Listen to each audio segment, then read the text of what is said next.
Hello and welcome to Tom's Christmas recipes. The first I'd like to show you today is a really simple one, and it's going to come in really useful in this day and age when we're all rushed off our feet. Now, to get straight into things, first of all you're going to need a mug, a simple mug. This one has design on the front, that's okay, that will work just as fine. And the next stage is just to take simply a tea bag from the jar of tea bags. And I simply just place that, just drop that into the bottom of the mug there. It's fine, give it a little shake if you need, just to spread those leaves around a bit. And you need to take care with this next bit. This bit can be sometimes a little bit tricky. If I just reach for the kettle, this is one I boiled earlier. And you can just see I've got my own technique for this one, and I'd like to share it with you today. I tend to hold the nozzle around 6 inches from the cup. This just allows the waterfall to flow directly on top of the bag and allow those flavours to really fuse with each other just in the bottom of the mug there. Now, once that's done, I leave about a gap of 1 inch at the top of the mug for any additives you might want to include there, perhaps a bit of sugar, but the next ingredient I'm going to show you is the milk. And if we could just reach down here, there we go. This bit just needs a little bit of care. Sometimes the milk can have a slightly funny taste to it if it's been sitting around in the fridge for a long time. But as you can see here, 4th of December, so yes, we're good, this is okay. Fine, this milk will be okay. And all I'm going to do here now is just give the tea a drop of milk like that. Now this will depend on how milky you like your tea. You might choose to use a little bit more than that. This is personal preference.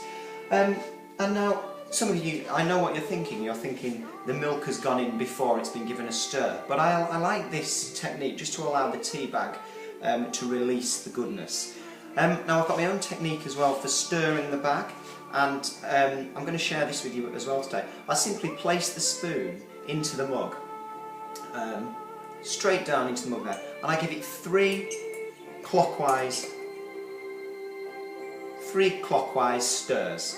As you can see there, the tea bag is just going to go, and it's going to go on its own little journey now, releasing all those flavours. Now once the colour is brown enough for you, you have your own preference, there's a very, very simple technique which is removal of the tea bag.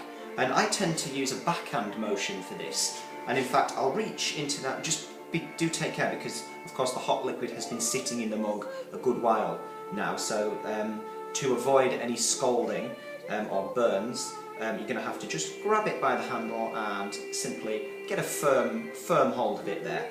Now, back to the technique. I use my spoon just to gently push the bag against the side of the mug, therefore releasing a few more of those flavours.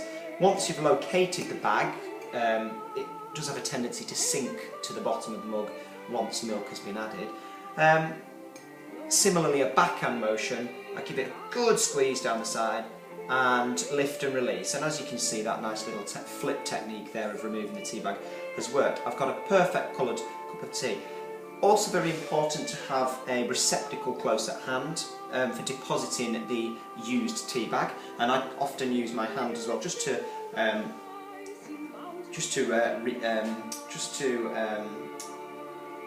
so that I don't spill it on the floor, basically. So I'm just going to go over here to the compost bin, and that is fine. Now, there we have a lovely cup of tea. I like to give it a little tap as well, 3 taps, just to make sure it's done.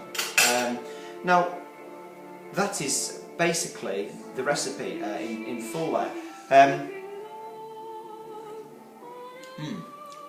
That is delicious. Now if you want to add a festive treat to this, that is okay, maybe a biscuit or a mince pie, that will really complement the cup of tea. So I hope you've enjoyed this, and happy tea making.